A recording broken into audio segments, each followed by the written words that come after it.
अज्ञानध्वांत विध्वंस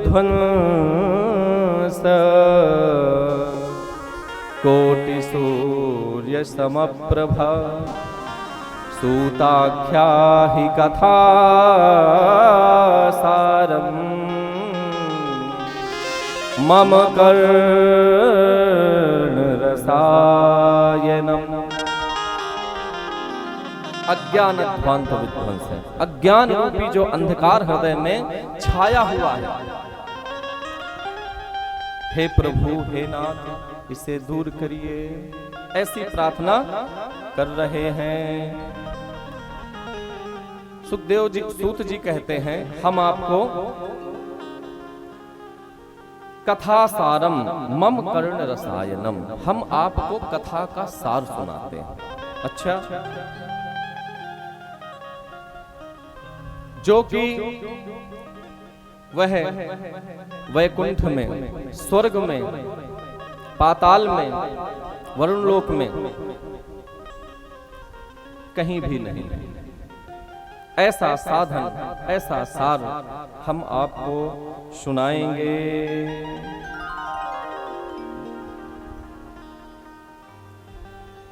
वो है क्या?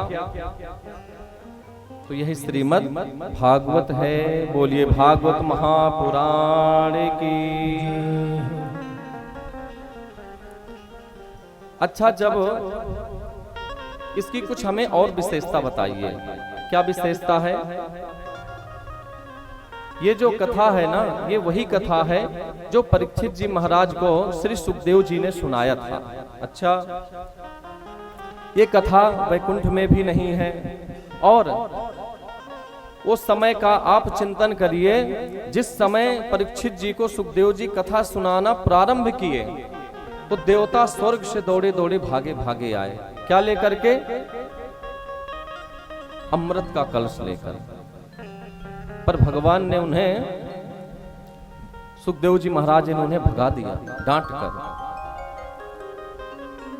चिंतामणिर लोक सुखम सुरद्रुः स्वर्ग संपदम प्रयच्छति हि गुरु प्रीतो वैकुंठम योगी दुर्लभम।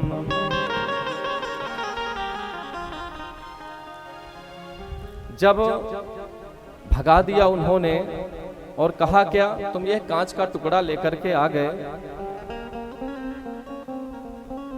और मणि मांग रहे हो कि कांच का टुकड़ा ले लो और हमें मणि प्रदान कर दो।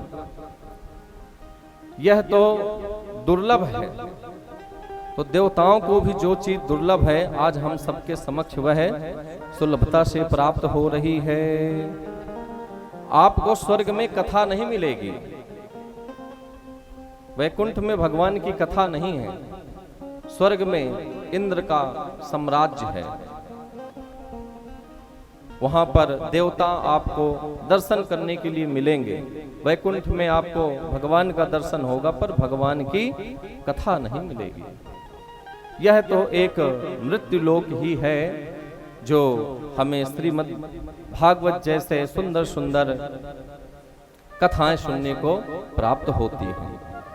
देवता भी देखो तरसते हैं, स्वर्ग से उतर करके कहां पे आ गए? मृत्यु लोक में।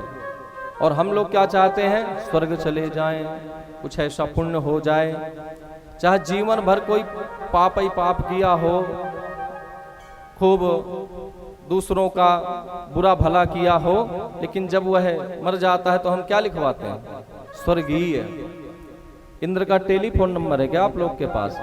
तो स्वर्ग में ही पहुंचे होंगे। अरे जब जीवन भर कुकर्म ही किए हैं तो स्वर्ग में क्यों पहुंचेंगे? नरक में पहुंचेंगे। फोन नंबर लेना है तो यमराज जी का लीजिए, उनसे पूछिए पहले। बोलो राधे राधे। तो ऐसी स्वर्ग की यह दुर्लभ श्रीमद् भागवत कथा आज हमें माता रानी की कृपा से प्राप्त हो रही है। इतनी यह परम दिव्य कथा है, भागवत में ही लिखा है कि इसे कोई पोथी पत्रा ना समझा जाए। ये जो हम सोचते हैं किताब है, कोई किताब पोथी पत्रा नहीं है। फिर क्या है? भागवत में ही कहा गया है तेनेयं वाङ्मयी मूर्तिः प्रत्यक्षा वर्तते हरेः। यह साक्षात भगवान श्री कृष्ण का स्वरूप है।